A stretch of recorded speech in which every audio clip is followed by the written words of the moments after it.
El asesino del Zodíaco era un asesino que parecía no solo matar por matar, sino por la atención mediática que esto conllevaba. Para él, al final del día, todo era simplemente un juego de «atrápame si puedes». Parecía encantarle la idea de este juego entre él y la policía y disfrutaba del miedo que causaba. Enviaba cartas muy detalladas a la policía y a los medios, dando información sobre los asesinatos que solo el asesino podría saber. Además, añadía un tono de burla hacia la policía, enviando cartas con códigos secretos que decían que podrían mostrar quién era si se resolvían. Los crímenes del Zodíaco comenzaron con el asesinato de 2 adolescentes en un lugar apartado en Venecia en diciembre de 1968. Durante el próximo año, afirmó haber matado a varias víctimas más, burlándose de las autoridades con mensajes. Elegía a parejas jóvenes en lugares tranquilos como víctimas y planificaba cuidadosamente estas acciones para asegurarse de obtener tanta atención como fuera posible y atraer a la policía. A pesar de una intensa investigación y cientos de sospechosos potenciales, el asesino del Zodíaco solo tenía pruebas de ADN que apuntaban a diferentes sospechosos, pero nunca fue identificado. Sus cartas afirmaban que había matado hasta 37 personas, aunque las autoridades solo pudieron vincularlo con 5 asesinatos confirmados. El payaso asesino.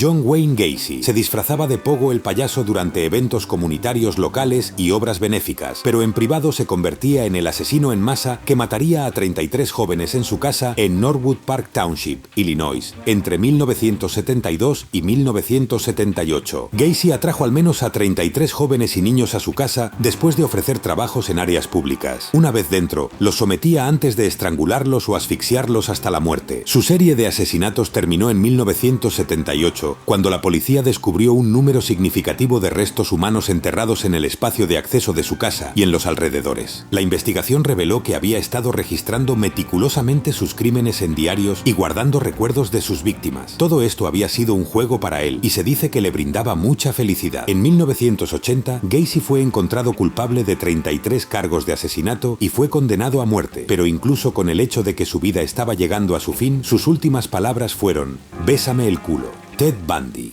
En la superficie, al igual que muchos otros asesinos seriales, era visto como un hombre encantador y carismático. Bundy casi siempre utilizaba su carisma para ganarse la confianza de sus próximas víctimas. Era bueno conversando y parecía amable, lo que hacía que la gente confiara en él. Esto era un truco para facilitarle encontrar una víctima. Durante casi 4 años, Bundy cometió más de 30 asesinatos sin levantar sospechas debido a su aparente amabilidad. Entre 1974 y 1978, Bundy realizó una serie de asesinatos en varios estados, apuntando principalmente a mujeres jóvenes y niñas. Atraía a sus víctimas fingiendo ser una figura de autoridad o pretendiendo necesitar ayuda, utilizando artimañas como fingir estar herido y usar muletas o un cabestrillo para manipular a las víctimas y acercarlas a su vehículo, solo para asesinarlas brutalmente. Los métodos de asesinato de Bundy eran particularmente horrendos, ya que a menudo regresaba a las escenas del crimen para cometer actos de necrofilia. Lo que es peor, decapitó al menos a 12 de sus víctimas y conservaba sus cabezas cortadas como recuerdo. Aunque cometía estos asesinatos con regularidad, Bundy logró evadir la captura durante años debido a su habilidad para integrarse en la sociedad. Aparentemente era un hombre común, salía con mujeres, tenía un empleo y no era socialmente torpe. Durante su juicio en Florida,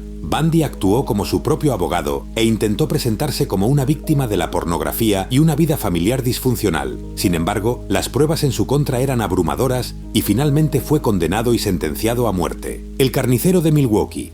Desde necrofilia, canibalismo y preservación permanente de partes del cuerpo de sus víctimas. Jeffrey Dahmer casi logra salirse con la suya de no ser por una víctima que logró escapar. Dahmer generalmente atraía a hombres, principalmente jóvenes afroamericanos y niños, a su apartamento, donde ponía drogas en sus bebidas y luego hacía lo que quería con ellos. Tras matar a sus víctimas, desmembraba sus cuerpos y guardaba diversas partes, como cráneos, manos y genitales, incluso llegando a comer algunas de ellas. Realizó experimentos en algunas víctimas, esperando dejarlas en un estado similar al zombie, usando un taladro y químicos dañinos, pensando que esto los haría permanecer vivos. En total, fue condenado por el asesinato de 15 hombres y niños, aunque confesó asesinatos adicionales. Quizás la peor parte es que el número podría haber sido menor, ya que uno de sus víctimas, un niño menor de edad de Luisiana, logró escapar de su casa aunque Dahmer le había perforado la cabeza. Aún así, la policía lo devolvió a la casa de Dahmer, ya que él mentía diciendo que era su novio borracho. Dahmer fue finalmente capturado en 1991 y sentenciado a cadena perpetua, pero más tarde murió después de que un compañero de prisión lo golpeara hasta matarlo. Jack el Destripador. Con 5 víctimas y 5 gargantas cortadas con precisión casi quirúrgica, no tuvo un número de víctimas tan alto per se como otros asesinos en serie, pero hizo algo que los demás no pudieron: escapar. Los asesinatos ocurrieron en el pobre distrito de Whitechapel, en Londres, en 1888, donde las víctimas eran prostitutas mayores a las que probablemente pagaba por sus servicios, pero sin saber que les había pagado para matarlas. A diferencia de hoy, donde los asesinatos como estos estarían en todas partes, ya sea en redes sociales o en noticias, en el siglo XIX todos dependían del periódico o de los rumores, lo que hacía que todo fuera mucho peor. Los periódicos hablaban de cómo el destripador retiraba cuidadosamente los órganos internos de sus víctimas, manteniendo todo intacto. En ese momento, la educación sobre cosas como la anatomía humana estaba reservada solo para los más ricos de la sociedad, lo que hacía pensar al público que no solo tenían un asesino entre ellos, sino uno que era brillante y posiblemente bastante rico. En 1888, después del descubrimiento del primer cuerpo, siguieron apareciendo más. Puedes imaginar el terror que todos vivieron en ese momento, con rumores de que podría ser un vampiro que bebía la sangre de las víctimas o que era una especie de espíritu vengador que mataba a las personas inmorales de la sociedad, con la mayoría de las víctimas siendo prostitutas pobres que fueron forzadas a esa vida para sobrevivir. La mayoría de las autoridades de la época pensaban que se lo merecían y apenas las protegían, pero incluso a pesar de la intensa investigación en ese momento y los numerosos sospechosos propuestos a lo largo de los años, la identidad de Jack el Destripador sigue siendo uno de los mayores misterios hasta hoy. Charles Manson. Manson era esencialmente un líder de culto que formó una comuna conocida como la familia Manson a finales de los años 60, atrayendo a un grupo devoto de seguidores, en su mayoría mujeres jóvenes, con sus ideales y su personalidad carismática. Predicaba una filosofía más oscura que implicaba iniciar una guerra racial que él llamaba Helter Skelter, con el plan de cometer asesinatos contra celebridades y culpar a ciertas bandas negras. En agosto de 1969, por órdenes de Manson, miembros de su culto asesinaron a la actriz embarazada Sharon Tate, junto con otras 4 personas en su hogar en Los Ángeles. La noche siguiente, mataron a la pareja Leno y Rosemary LaBianca en su hogar, dejando mensajes escritos en sangre en ambas escenas del crimen que decían «muerte a los cerdos», refiriéndose a los oficiales de policía, para hacer parecer que los crímenes habían sido cometidos por bandas. Manson no cometió físicamente los asesinatos, sino que manipuló a sus seguidores para que llevaran a cabo los actos por él. Manson fue condenado por conspiración para cometer asesinatos y recibió la pena de muerte, que luego fue cambiada a cadena perpetua. El carnicero de Plainsfield. Ed Gein vivió una vida aislada con su severa madre en la granja familiar en el pequeño pueblo de Plainsfield, Wisconsin. Después de la muerte de su madre en 1945, el ya frágil estado mental de Gein se deterioró aún más, llevándolo por un oscuro camino de necrofilia, robo de tumbas y finalmente asesinato en 1957, cuando las autoridades locales, al investigar la desaparición de una mujer local, tuvieron que registrar su propiedad. La tranquila casa del granjero resultó ser una de las peores en la historia del asesinato. Gein había hecho artículos domésticos y ropa con piel y partes del cuerpo humano, incluidos cráneos utilizados como cuencos y muebles de piel humana. Investigaciones adicionales revelaron que Gein había exhumado numerosos cadáveres de cementerios locales, recolectando partes del cuerpo y preservándolos en una extraña obsesión con su madre muerta. Su obsesión eventualmente llevó al asesinato de 2 mujeres, cuyos cuerpos fueron encontrados mutilados y desmembrados en su propiedad. Gein finalmente fue diagnosticado con esquizofrenia paranoide y declarado legalmente insano. Sin embargo, sus crímenes fueron tan perturbadores que sirvieron de inspiración para las películas de terror, Psicosis y La Masacre de Texas. Desde junio de 1984, cometió una serie de asesinatos en forma de invasiones a hogares y asesinatos a lo largo de California. Los métodos de asesinato eran particularmente malvados, ya que el perpetrador entraba a las casas tarde en la noche, brutalizaba a sus víctimas con golpizas y agresiones sexuales, y a menudo cometía rituales satánicos antes de asesinarlos. La policía posiblemente estaba lidiando con un lunático que buscaba víctimas cada noche. Era conocido por dejar símbolos satánicos en las escenas del crimen, lo que llevó a su apodo de El Acechador Nocturno.